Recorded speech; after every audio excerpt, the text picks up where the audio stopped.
আসসালামু আলাইকুম বন্ধুরা, শান্তির ব্লগ আর রান্নায় জানাই সবাইকে স্বাগত। আশা করছি সবাই ভালো আছেন। যে যেখান থেকে আমার ভিডিওটা দেখছেন সবাইকে জানাই অসংখ্য ধন্যবাদ।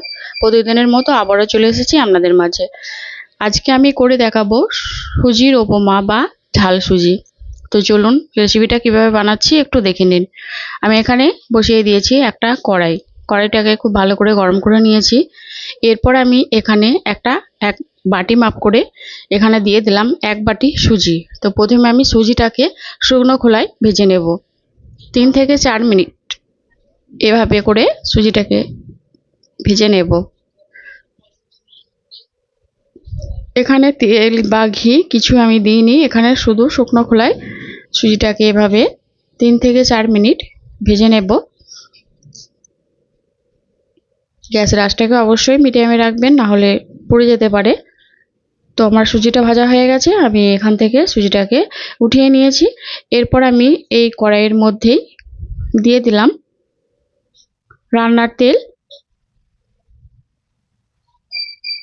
এখানে আমি নিয়েছি কাজু বাদাম, আপনারা এখানে চাইলে চীনা বাদাম ব্যবহার করতে পারেন। কাজু বাদামটা আমি প্রথমে ভেজে নেব।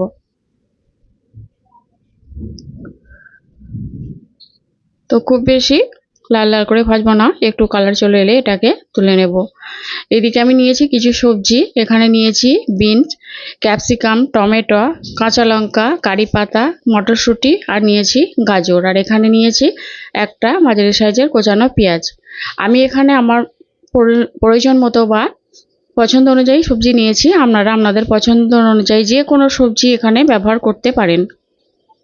এখানে আমি দিয়ে দিলাম ওই তেলের মধ্যে ফোড়ন। এখানে আমি হাফ চামচের মতো দিয়ে দিলাম গোটা সর্ষে, আর দিয়ে দেব এখানে শুকনো লঙ্কা।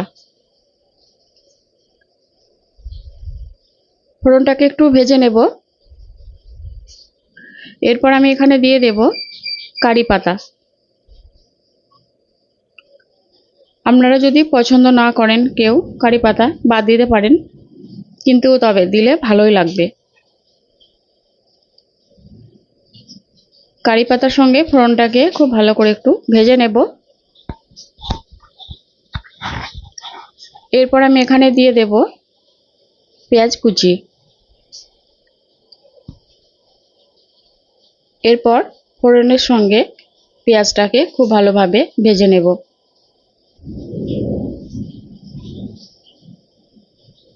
তো পেঁয়াজটা আস্তে আস্তে নরম হয়ে আসছে।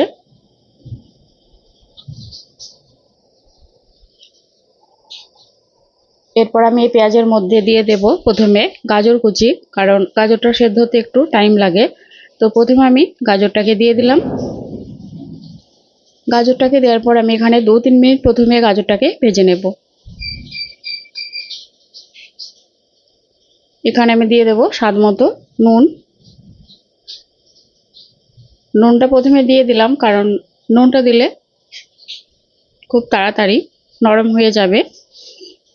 আর ঢাকনা দিয়ে আমি এভাবে ঢেকে ঢেকে এটাকে ভেজে নেব, যাতে তাড়াতাড়ি গাজরটা সেদ্ধ হয়ে যায়। তো পেঁয়াজটা নরম হয়ে গেছে, আর গাজরটাও আমার অনেকটাই ভাজা ভাজা হয়ে এসেছে।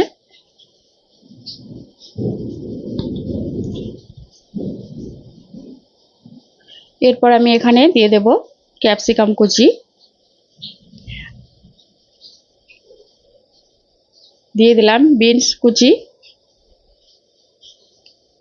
আর এই সবজিগুলোকে এক সাইজ মতো কেটে নেবেন, তাহলে সেদ্ধ হওয়ার কোনো অসুবিধা থাকবে না, খুব তাড়াতাড়ি সেদ্ধ হয়ে যাবে। আবার আমি ঢাকনা দিয়ে ঢেকে দিলাম।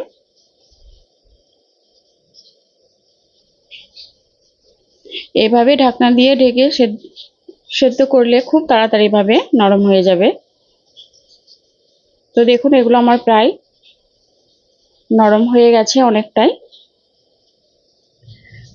এরপর আমি এখানে দিয়ে দেব মটরশুঁটি। আমি আমার পছন্দ অনুযায়ী সবজি নিয়েছি, আপনারা আপনাদের পছন্দ অনুযায়ী যে কোনো সবজি এখানে দিতে পারেন। আলু, ফুলকপি, যার যেটা পছন্দ এখানে ব্যবহার করতে পারেন। দিয়ে দিলাম ক্যাপসিকাম, টমেটো আর কাঁচা লঙ্কা কুচি। এরপর সব সবজিগুলোকে আমি খুব ভালোভাবে আবারও ভেজে নেব। আবারও ঢাকনা দিয়ে আমি এটাকে ঢেকে দিলাম। তো দেখুন, এভাবে ঢাকনা দিয়ে ঢেকে দিলে অনেকটাই সেদ্ধ হয়ে যাচ্ছে খুব তাড়াতাড়িভাবে। আর এভাবে এটাকে ঢাকনা দিয়ে আমি সেদ্ধ করে নেব সব সবজিগুলো।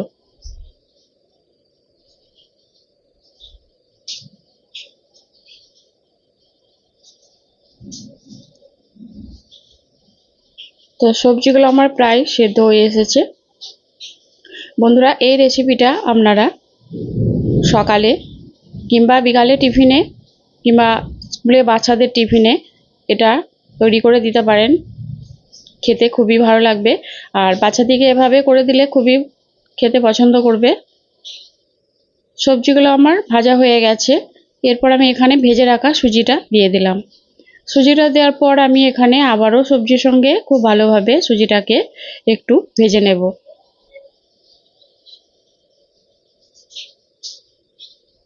এইভাবে 2-3 মিনিট ধরে আমি সবজি আর সুজিটাকে খুব ভালো করে ভেজে নেব।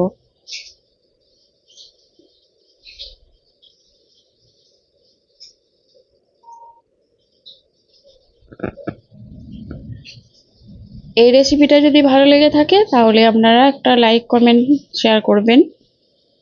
আর কেমন হয়েছে অবশ্যই আমাকে কমেন্টে জানাবেন। আর এভাবে করে আপনারা বাড়িতে তৈরি করবেন। সুজি আর সবজি খুব ভালোভাবে আমি ভেজে নিয়েছি। এরপর আমি এই বাটি মাপ করে দিয়ে দিলাম 1 বাটি পানি। পানিটা আমি সবটা দেব না, অল্প অল্প করে দুবারে দেব। তো প্রথমে হাফ বাটি দিয়ে দিয়েছি, দিয়ে এইভাবে আবার খুব ভালোভাবে নেড়েচেড়ে মিশিয়ে নেব। আর এইভাবে একটু সুজিটাকে, যেটা দলা পাকে গেছে, সেটা একটু ভেঙে নেব। তো দেখুন অনেকটাই ঝরঝরে হয়ে আছে। আবারও বাকি পানিটা দিয়ে দিলাম। আর এখানে আমি গরম পানি ব্যবহার করেছি। এরপর এখানে দিয়ে দেব কাজু বাদাম ভাজা। আমি এখানে কাজু বাদাম নিয়েছি, আপনারা চাইলে এখানে চীনা বাদাম ব্যবহার করতে পারেন। এটাকে নেড়েচেড়ে মিশিয়ে দিলাম। আর দেখুন এটা অনেকটাই ঝরঝরে হয়ে গেছে। এই দেখুন। এরপর আমি এখানে দিয়ে দেব চিনি। চিনি আমি এখানে 2 চামচ চিনি নিয়েছি। আপনারা আপনাদের পছন্দ অনুযায়ী চিনিটা একটু বাড়িয়ে কমিয়ে নেবেন। আর চিনিটা এখানে অবশ্যই দেবেন, চিনিটা দিলে খুবই খেতে ভালো লাগবে, একটু ঝাল ঝাল মিষ্টি মিষ্টি। এখানে আপনারা চাইলে লেবুর রসও ব্যবহার করতে পারেন।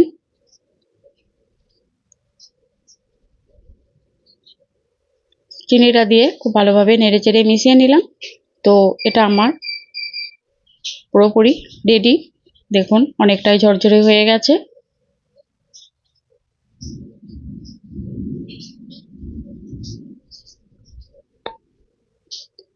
তো এটা আমার রেডি হয়ে গেছে। এরপর আমি এটাকে প্লেটে উঠিয়ে নিলাম। তো বন্ধুরা, কেমন লাগলো আমার রেসিপি অবশ্যই জানাবেন।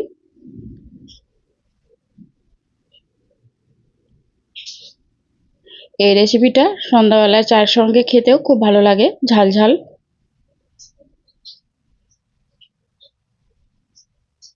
তো আমি প্লেটে উঠিয়ে নিয়েছি। দেখুন দুর্দান্ত লাগছে দেখতে, আর অনেকটাই ঝরঝরে হয়েছে। এই দেখুন। তো আজ এই পর্যন্ত, দেখা হচ্ছে আবার পরের ভিডিওতে। ভালো থাকবেন।